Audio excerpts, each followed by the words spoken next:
Today, we'll make a footrest from a mold using small grains of, you guessed it, cork. And visit a fabricator who combines computer-controlled precision with an ancient Egyptian technique for bending metal. Find out step by step how to pour yourself a relaxing cork ottoman with a surprise twist on Freeform Furniture. Hi, welcome to Freeform Furniture. I'm Amy Devers. Today, I'm going to be showing you how to work with a material that you wouldn't normally associate with furniture making, but you would definitely associate it with wine drinking. I'm talking about cork. This is what I came up with. It's a moon-shaped ottoman made out of granulated cork and stainless steel tube.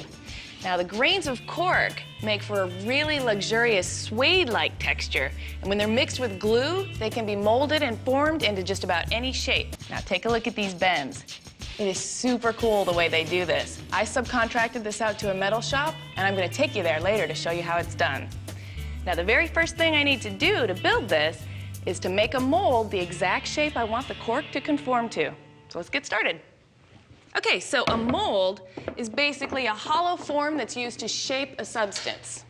This cake pan is a good example of a mold. You pour the mixture in, and then as it hardens, it assumes the shape of the mold. Well, that's exactly what I'm going to be doing with the granulated cork. And to make the mold for the ottoman, I'm going to use this prefabricated plywood cylinder. Now, this one's 18 inches, and you can pick up something like this at a specialty plywood distributor for around $80. But I don't need this much for the mold, so the first thing I'm going to do is chop it down to size on the table saw. I've already set my fence to the dimension I want my cylinder to be. Next, I insert the pivot of the jig. A jig is just a device that holds a piece and helps guide the tools I'm using to work on it. This jig has a handheld router attached to it that guides the router in a perfect circle. All right, so all of these pieces I made using the same technique.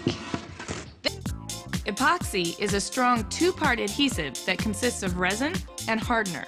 It's highly toxic, so I make sure to wear a respirator and gloves when working with it. It'll start to harden up in 10 minutes, so I need to move fast. I pour a little bit of epoxy into the bucket with the cork grains, grab a plywood stick, and mix it together. I repeat this step each time to ensure an even consistency. Once I have the epoxy mixed evenly with the granules, I can start filling the mold. I push the mixture out with my hands, spreading the grains evenly as I go. Once I get all the cork in the mold, put my lid on. I'm gonna give it a couple of twists. And then I'm gonna clamp it down with 4 clamps and let it dry for 24 hours. This down is an easy cut on the bandsaw. I'm just gonna draw a straight line to give myself a guide. And then after it's trimmed down, I'm gonna bring it back here and take the random orbital sander to it, sand the whole thing, and then break all these edges to a slight radius so they're no longer vulnerable. Took off the surface layer of epoxy, so now it's down to the smooth, suede-like texture of the cork. And I put a nice radius on these edges so they're protected. Now, all this ottoman needs is some legs. I subbed out the metal base for this piece because tube bending is a process that requires specialized equipment. So let's head on over to the metal fabricator and see how it's doing. First, the hollow stainless steel tubes are cut to the specs I gave the shop. I chose stainless steel because it's resistant to rust.